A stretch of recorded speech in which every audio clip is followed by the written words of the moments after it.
Welcome to another episode of Positive Content.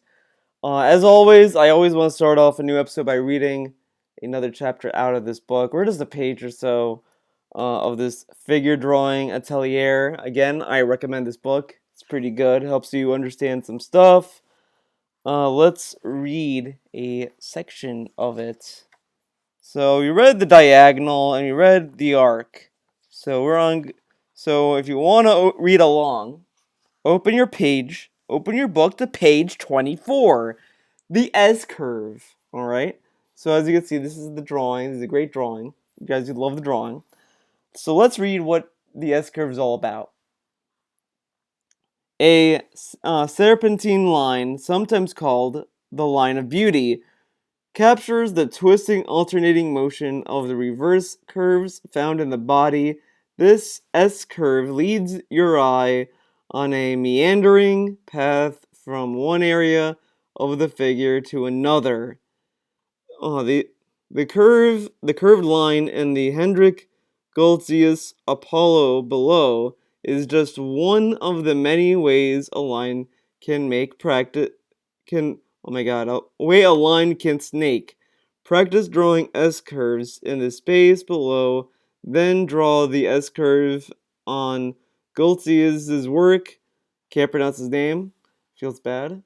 Finally, find the serpentine line in the figure opposite, running from the head to the belly down through the leg.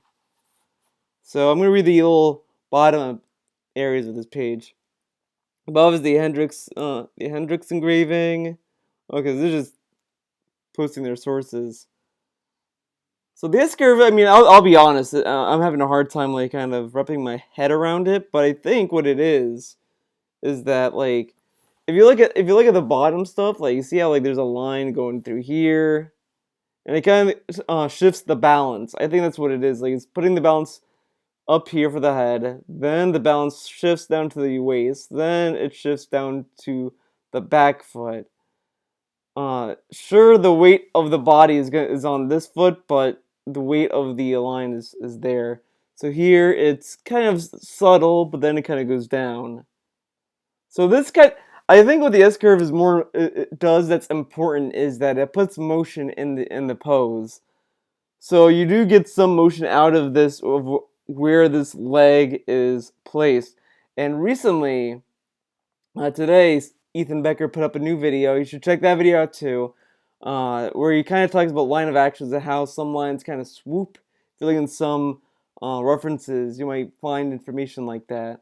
So that's interesting. The S curve is not. It's this is a little bit more of like a subtle understanding of it, but it kind of helps put some beauty in a pose. I guess is what its takeaway is, which is pretty good. Again, check this book out. It's only $25 US. Might be for less if you look, but it's pretty good. It's a pretty good book. I like the book. I like it. I like that. So let's move on to this. I'm gonna put on some tunes, some music. Hopefully the video does not get blocked. I know there's like one song in some albums that get blocked. I really don't want to get this video blocked. Even I don't think I have a lot of people who watch me in Japan, but I don't want to risk it. You know what I mean? You know what? I'm just gonna default to the Indivisible soundtrack. I like the soundtrack a lot, but actually let's start off with Math the Band. I lied. Or listen to this. I'll lower the music, the audio a little bit, so I can at least think. All right. So I'm just gonna look for some reference stuff. So what am I gonna draw? You know what? I'm just gonna draw randomly. And I'm not gonna look at a reference, which is a no-no. Sure, you could say, hey, don't look at. You need to look at the references. I'm just gonna go random. I'm just gonna go off the top of my head. All right.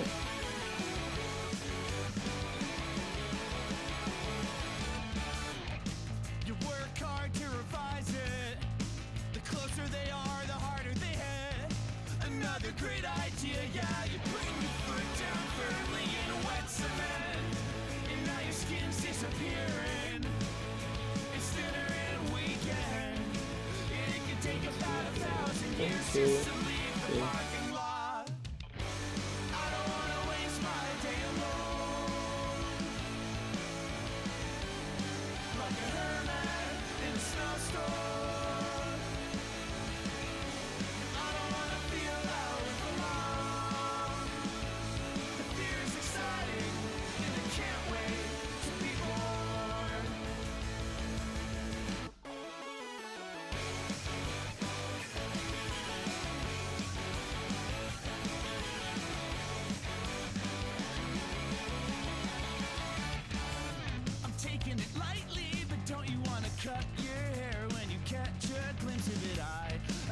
So, you know, this week has been pretty good. I recently was watching this movie. It's on HBO. You know, it's called Bad Education. It's a really good movie. It's based on true events. I don't remember the school, but I was about a superintendent and someone else in the school that was embezzling money to pay for their own thing, and it's so good. The only thing is that I think with that movie, it has Hugh Jackman in it. It has a good casting, but I think the pacing felt way too fast. Like, it just kind of went on, and it just it ended before, like, when it felt like that it was just getting started. Like, I wish there was more of this, like, sleuthing. Like, one of these students was doing an article about the Skywalk. I would have liked a little bit more development on that, and the stuff that she found. The detectives get into it by the end, and it's like, I wish we saw more of this detective work and all this kind of stuff, because I feel like there's some stuff that they omitted from the actual event, but it's overall still a good movie. It was very interesting. Okay, this is a repeating song. We're gonna fix that. There we go.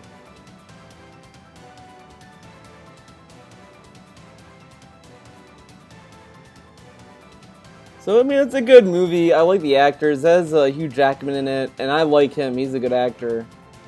So, there you go. There you go on that.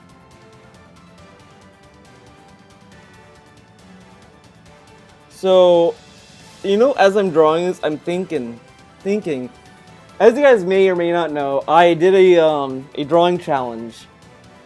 And I didn't really like the challenge, I'll be honest. I feel sorry for, for that. I really didn't want to do a challenge that, after that, I was like, I don't want to do a challenge where it's like, I want to do something that I think is a little more concrete. I thought that it was a little too specific for a challenge that anyone can participate in. So, I'm going back to the drawing board with this one, and I think this sketch kind of helped me get an idea. So, the drawing challenge that I'm gonna put on, the due date, I'll move it to May 10th. Fuck it, May 10th it is. So you have until May 10th to submit it onto my Discord. Check it out, it's in the description below. Join the Discord, it's a cool Discord anyway. I really like the community that's in there. Come by, hang out in that Discord. You don't have to submit it to the challenge if you don't want to, but, at least try. I'm not looking for perfection. I'm not looking for finished pieces or anything like that. We're not going to sit here and be like, oh, well, but what I'm going to say for this sketch is draw a line. Not just a straight line, but just draw a line, anything, and whatever you draw a figure within that. Now, if the line doesn't make sense, if you're having trouble with the line, don't stick with it. Find a new line. Here by chance I drew this like S curve thing in my mind because we just read that little piece about it, and I came up with this. So I want you guys to do the same thing. Draw a line of action, any way you want, and when you have that line, start forming a body from it. And if you have really trouble with it, get a frame of reference. Try to pose out the pose yourself, etc. Find ways to visualize the pose. The whole point of this exercise I want you to start thinking about is just where you're directing your eye in the pose and how the pose looks, where you're evoking with the character. Like here it's like she's on the defensive and she's kind of scared. That's why her legs are kind of together, her knees are pointed, and she's like gonna be holding a knife, and the other hand's like kind of hovering over, etc. So I would say try to draw a line of action, and then try to form a pose out of it. So try that, and I'll be looking for submissions until the 10th, and we will go over those submissions, and we'll talk about it. Okay?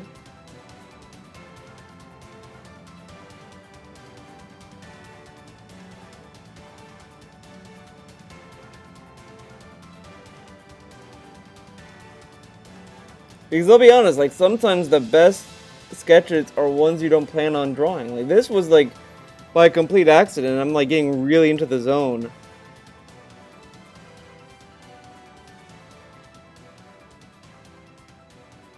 And it kind of ties into one of the key principles my art teacher is, like, telling me a lot of the times is you want to go fast, not fast is slow.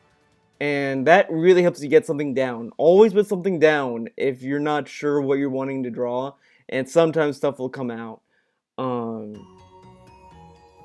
and that's still stuff that holds true sometimes. You know, when I'm drawing, I do hit blocks, and you know, sometimes, you know, I'm thinking about how to get out of drawing blocks, and a lot of the times people say, like, either take a break, do something else, which is good advice too. But sometimes I think the other good method here is to uh, literally just draw whatever you want on the screen as fast as you can, and just see what sticks. It's like you're throwing ideas to a wall.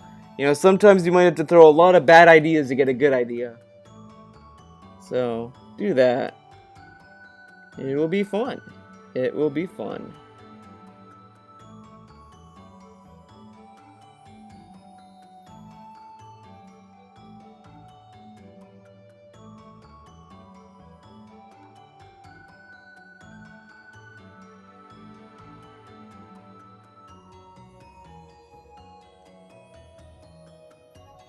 Did I get the wrong? Okay, good. Didn't change the color.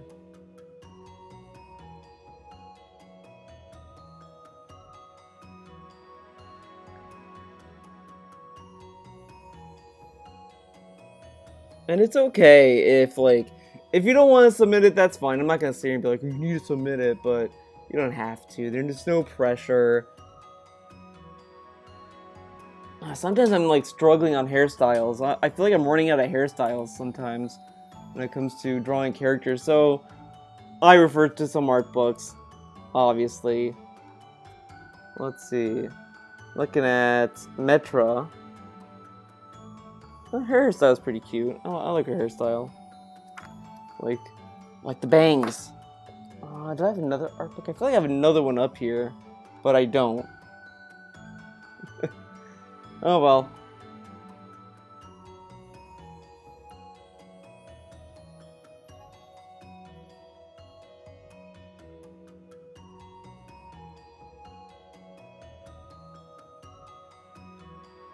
The other thing I've been watching that, man,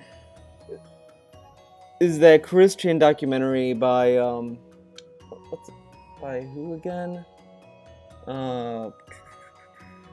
Gino Samuel, and it's a really good documentary series. It goes into a lot of detail, and it's a little depressing and rough, but I think the roughness is kind of what I like. I like how rough it is.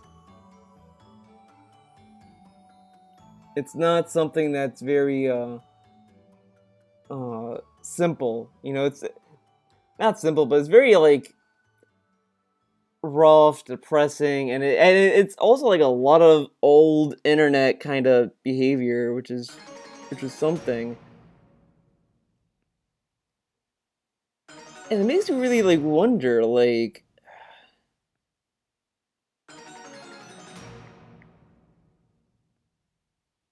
about human interaction, because, like, you know, okay, we're skipping this song. I'm sorry. I'm sorry to people who love game sounds like this.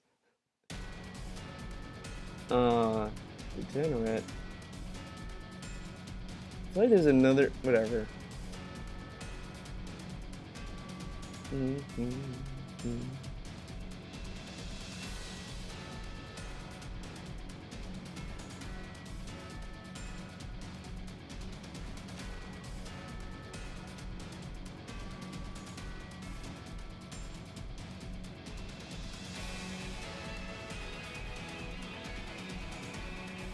Because, like, you know, like, you know, when people interact, it's either just like, you know, people don't really look at other people, you know, they don't socialize to just random people all the time, and that kind of thing. but then when it comes to people online, it's like there are people that are just innately wanting to just fuck with people, see their reaction, just poke and prod you to see how you'd react. And it's very easy that like that the people who were going after Chris Chan were just poking at him to see how he'd react, and he reacted in such a interesting way that it nurtured more people to come into the scene with it. And it's interesting, and it's sad because like yeah, there's a lot of stuff that Chris Chan has done that's like fucked up, and it's like it's this weird like situation, and it's so fucked up, and it's like part of you feels somewhat bad for him, and at the other hand, it's like this guy is kind of a shady person, but you just can't help but feel bad for him at times. It's depressing, if anything. It's fascinating too, and it's something, and he still uploads videos. He like streamed like 2 days ago, and I was like, what? Well, now he's a woman, and it's like she still streams and all this kind of stuff. It's really, really fascinating what happened and how like things changed. It's really weird, and it's like,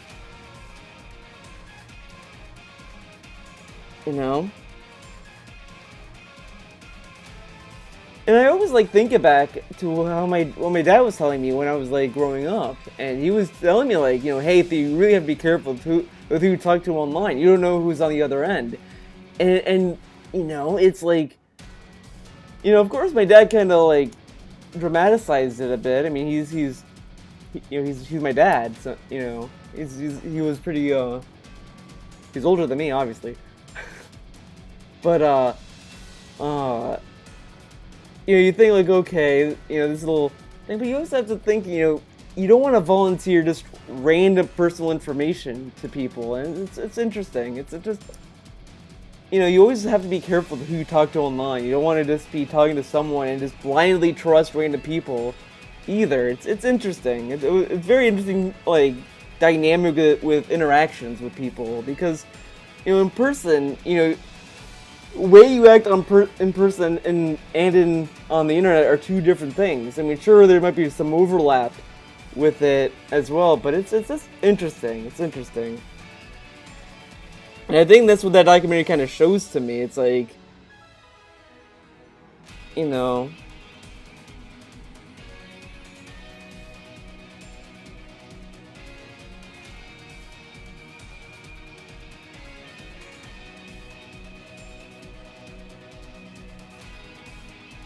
And then I was also thinking about this other content creator that Mega64 kind of poked fun at. I think the podcast is called Games Alive, but I don't know if that's the parody name or the actual name. I think there's a Down the Rabbit Hole video on it, and that was also like interesting because they had like a time of fame for a bit, and then it just kind of went downhill, which is interesting.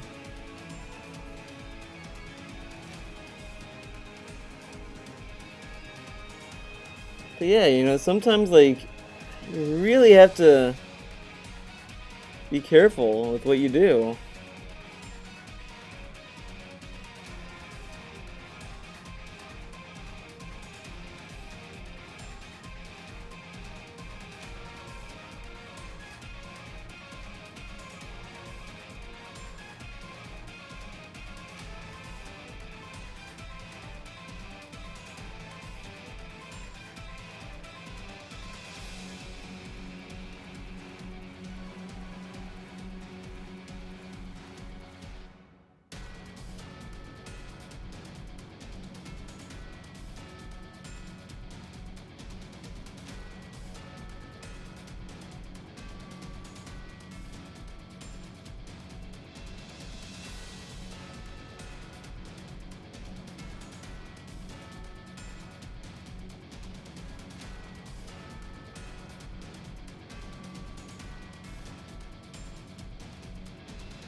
No, I'm gonna flip the canvas. Get a new eye on this. Not vertically. I keep ruining that. I keep mixing up horizontal and vertical. Yeah, that's pretty good, regardless. You know, sometimes, like, I was doing a Tifa drawing, I was streaming earlier, and I flipped it, and I noticed something off with her head, and I fixed it. And here I don't see a lot of issues. I mean, I see an issue. Actually, I do see an issue right here.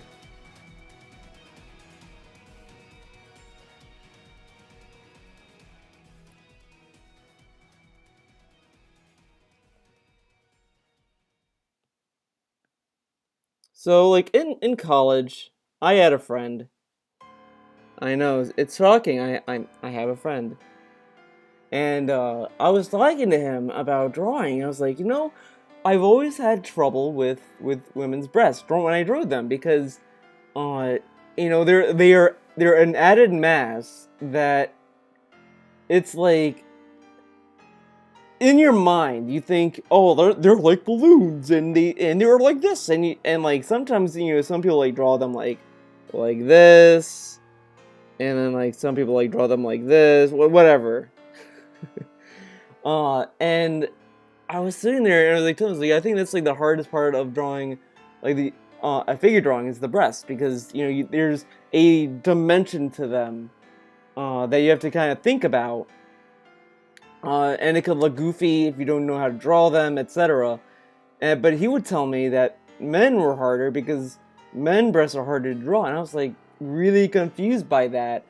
But when I was drawing some male characters, I kind of started to understand what he meant by the male chest, because they do have some kind of dimensional drawing to them. Uh, but it's like you could also borderline give them woman tits, which is like not what you mean to be drawing. It's weird. It's so weird. Sometimes when you draw the human body, it's weird. The human body is weird, guys. That's what this is all about. That's the takeaway. But you know, it is what it is. I remembered it's horizontal, guys. I did it.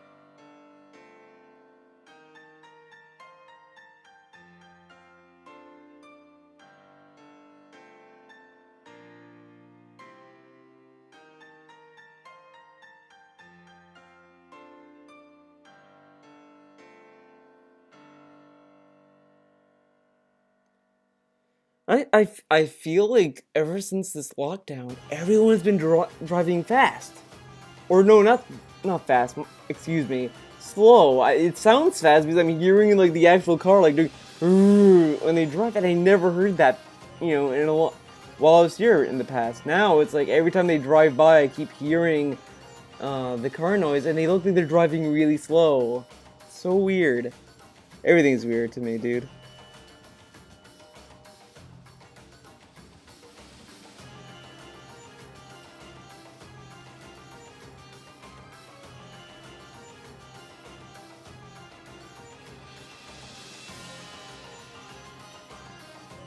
One, two, three, four.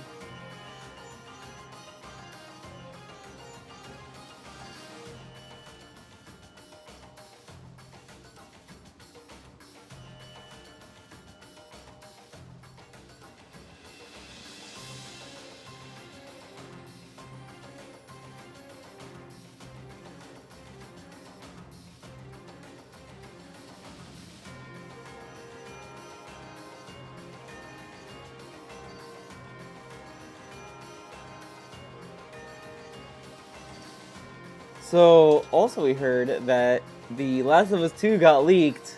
And man, I was reading some of the leaks, and the one thing I'm really bummed with is that this one plotline had a lot of potential, and it was like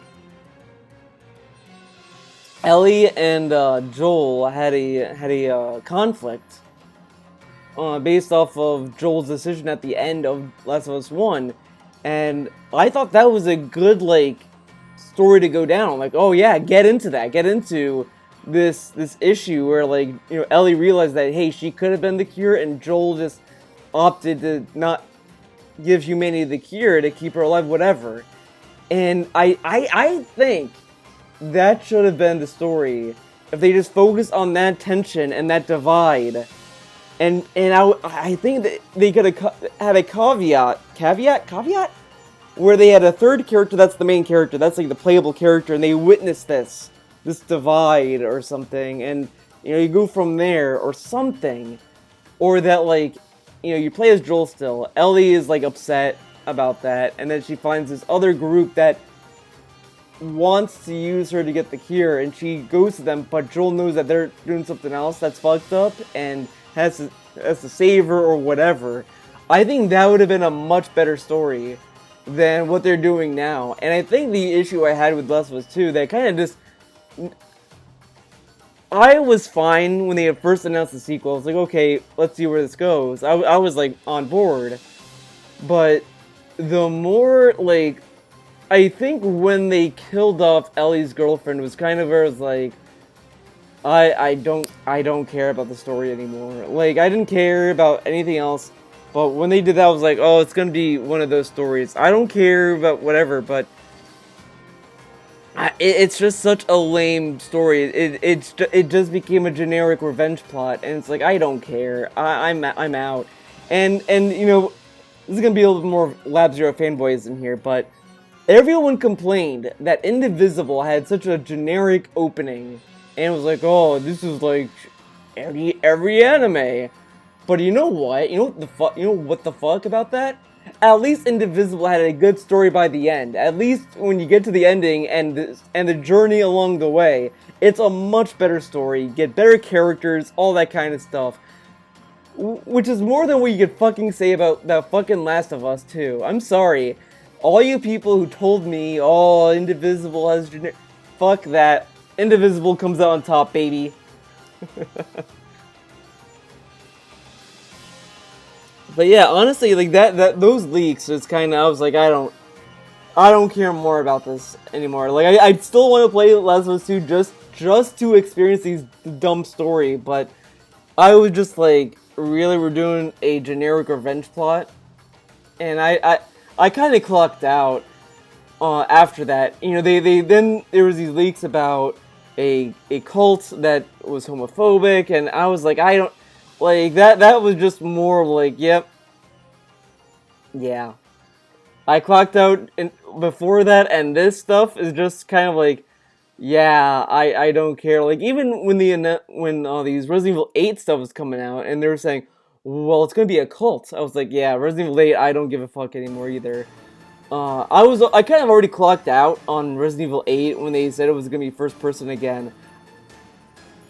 So, you know, I just gotta sit here and say, well, at least Indivisible got New Game Plus to keep me going.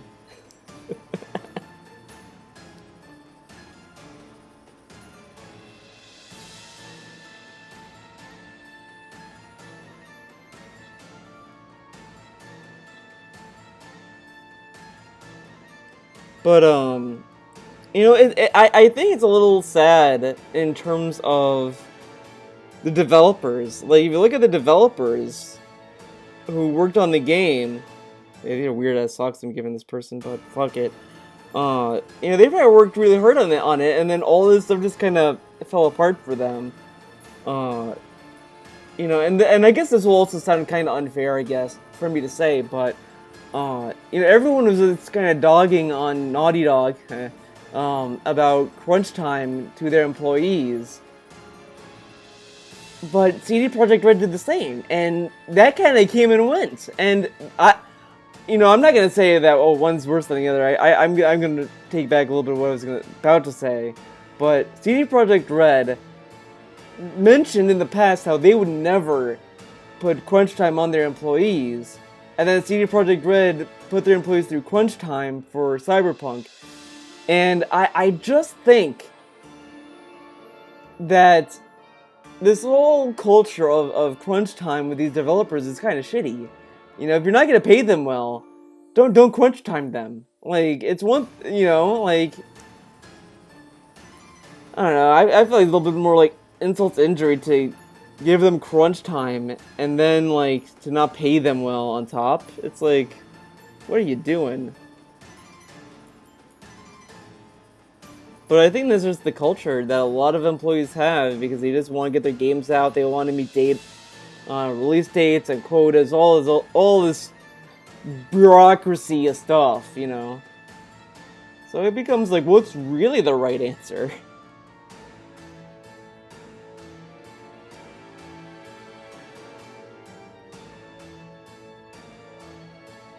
But I think that they should just either be paid well and not get crunched.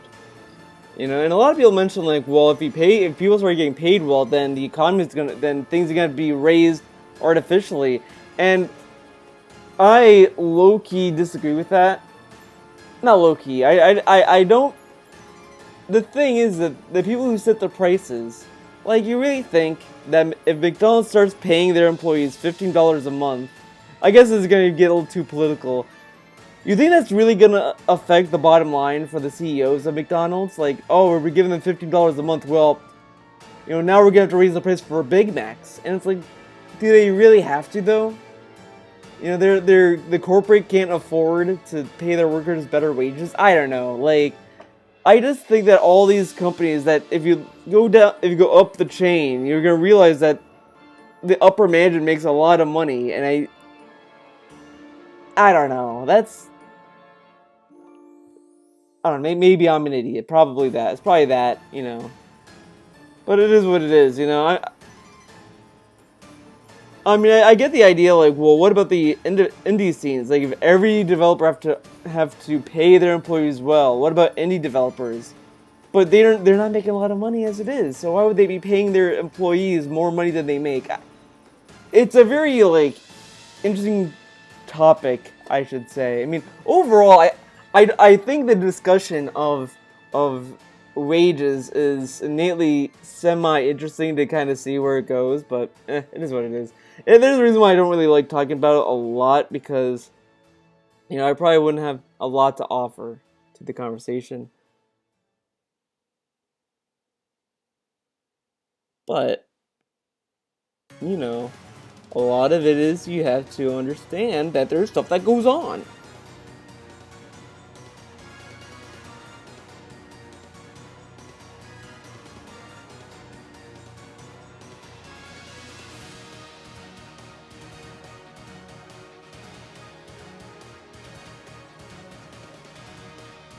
So, Apple TV, I know everyone loves that streaming service, right? Everyone talks about Apple TV. They had this special on the Beastie Boys, and it was actually really interesting. It was really cool. I didn't finish it though. I think it was the only issue I had with that Beastie Boys thing is that I felt it was a little too long. I think what it was just a special thing that they did in person. Obviously, they had a stage set up and all that. But I kind of wish they did like an actual documentary kind of thing on the Beastie Boys. Because I think it was very interesting with their music, because they're kind of a mix of hip hop and rap, and it was really cool. I'm not a huge fan of the Beastie Boys, but I like their music. I like Check It Out. That's a good song. Triple Trouble's pretty good. Brass Monkey's like, everyone knows Brass Monkey, but it's pretty good. There's a lot of songs that special exposed me to that sounds pretty cool. So I like the Beastie Boys. I think they're a good band. And that's probably the only thing that I think Apple TV is putting out that's like interesting. I checked out Mythic Quest, and that is just man. I feel like the only actor in Always Sunny that is like successful is Danny DeVito. Like, because every time that these other cast members of that show try to do their own show, it always sucks. It fails. It doesn't go anywhere. They could be involved in some good projects, like what's Dennis's sister's name? I can't remember her name. The blonde-haired girl. I can't remember her name. But Dee, there we go. She was a character in Curb Your Enthusiasm, and she was good in that show. But when they try to do their own shows, it's just never good. Okay, there's something wrong with her face. I gotta fix it. It's bothering me, dude. but uh, they always like fail, or they're just not that good. And I feel like Danny DeVito is like the only one that can kind of leave that show and have a career, which is like, semi-funny, but at the same time he did movies before, so like it's not like he's, he's not been in shit. But so the guy who's Mac is the main character of Mythic Quest, and the thing that kind of bums me out about Mythic Quest was that there's a lot of stuff in it that's like, man, it could be good. It could be good, but it doesn't.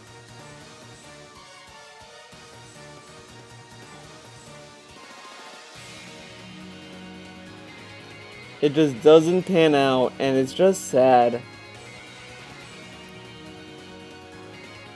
And the guy from Community who plays Abed is in it, and I think he's miscast. He's not good for the role he was in.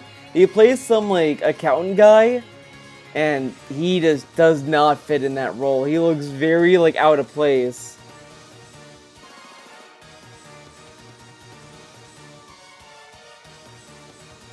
Oh my god, what is wrong with me? I'm getting mad at this. That's it, hat off time. Ugh. I hate hat hair sometimes. It's fucking rough. Rough on the hair. Gotta fuck up my hair. Gotta fuck up my hair sometimes.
Okay, this is better. This is better than when I started it.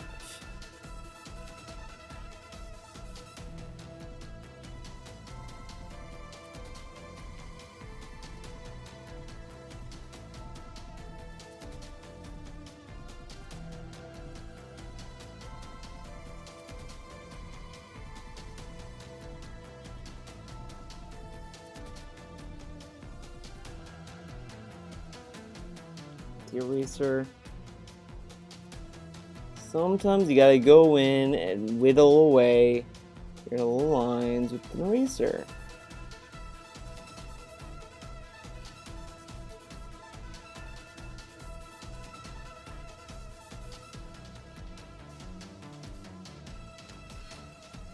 Hmm.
Let's flip it.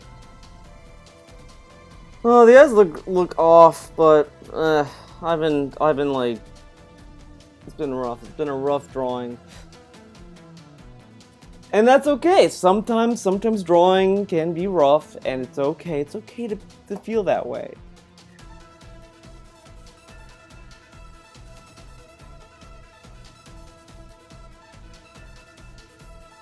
That just means you're human.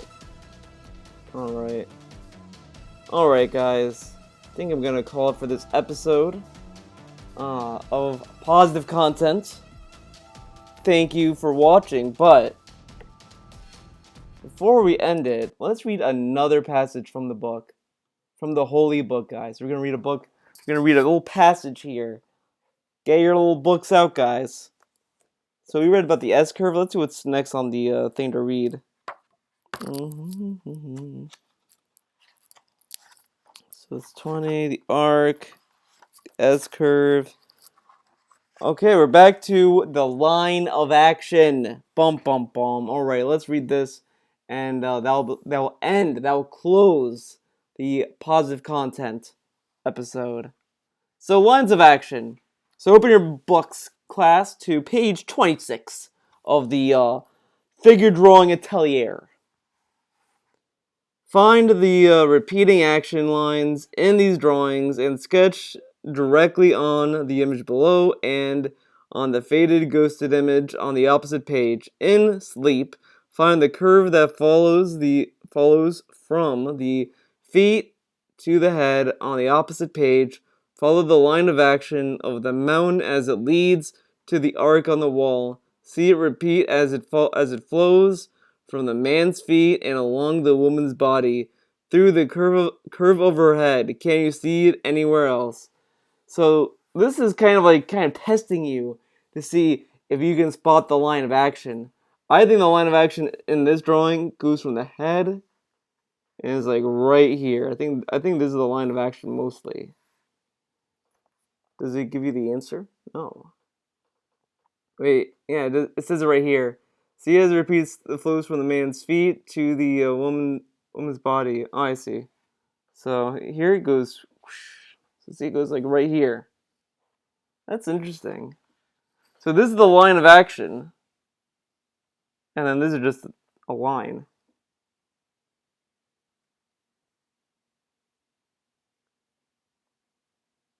Yeah, that's interesting. So it talks about just kind of like when you have a pose and if someone's doing something, you have a line of action. So it's kind of like the drawing I was drawing in this video, which is kind of silly because I was doing the S line. That was probably subconsciously what I was thinking of.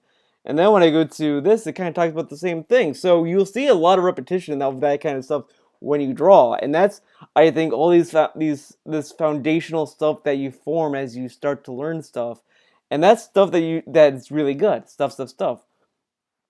And that's kind of what I think is important to understand when you're drawing and you're stuck on something, is that uh, always remember to keep learning stuff, and you'll really soon find out that a lot of stuff is a lot of repetition and stuff that builds off of one another, and you start to understand it more just uh, as you draw. And that's the other thing that is helpful when you're just doing random quick sketches and trying to get stuff to come on the page, is that if you just start drawing random stuff, you're going to start seeing these things pop up without even thinking about it. Like, you might have been drawing all this time, like when you're trying to draw a figure drawing and you're stuck on something, you might be just doing subconsciously, oh, the S line or the line of action. That might be something that you're doing intuitively that you're just not actively thinking about. And that really does help when you're trying to draw something and you're just not sure what you want to draw. Always think about just simple stuff. You know, I've always said, as everyone will say in the art field, is break things down to shapes, break things down to stuff that you understand. And when you do that, when you start to understand what you're drawing in that way, when you start to think about what am I going to draw today, guys, is just draw lines of action, shapes, and see what your mind gets fixated to, and go from there. You know, go with what your mind says. Hey, this looks cool. Let's draw this. And that really does help a lot. You know, when I was reading this and doing some sketches here, I was thinking about that, and that's where I got this drawing. So, you know, that's really good. I did a pole dancer in the last video, and that's also a good source of reference too. Pole dancing opens a whole new world of dimension to draw from. So I highly recommend these things to go through pole dancing, breaking things down to basic shapes and lines. That really helps understand stuff as well. You always use reference and always look for other advice. I hope this helps. I hope this inspired you to do your own sketches. And remember the challenge for uh, the next art challenge to do until the 15th, the 10th of May. The 10th of May is to draw a line of action, draw a character that's in a S line, whatever. Draw a random line on a page and draw a figure from that. That is the challenge, like I just did. Draw a line, draw a random line on a page, and make a pose out of it. Do that by the 10th of May, and I'll go over the submissions. It's not a competition. It's just do it, and and you know, just have fun with it. You know, if you're really having trouble with it, let me know if you have any questions. And my God, it sounds like a fucking class, but have fun with it. Have fun with it. Just draw whatever. Draw a line and draw a pose out of it. You know, and we'll see what you got on the 10th of May. So please participate if you want. If you don't, that's fine too. But that is the challenge, and I'll see you then. Hope you enjoyed this episode of Positive Content. I will see you guys in the next video or stream, whichever comes first. Tuesday, I will be streaming Indivisible New Game Plus so on Twitch. Check that out. But thanks for watching this video. Hope you had fun. Hope this was informative, and hope you guys are doing well. You know, it's really been a crazy couple of months, and it's only gonna get crazier. But hopefully, you guys enjoy uh, this video, and I hope you guys are doing well. And stay safe, guys. I'll see you guys next time. See ya.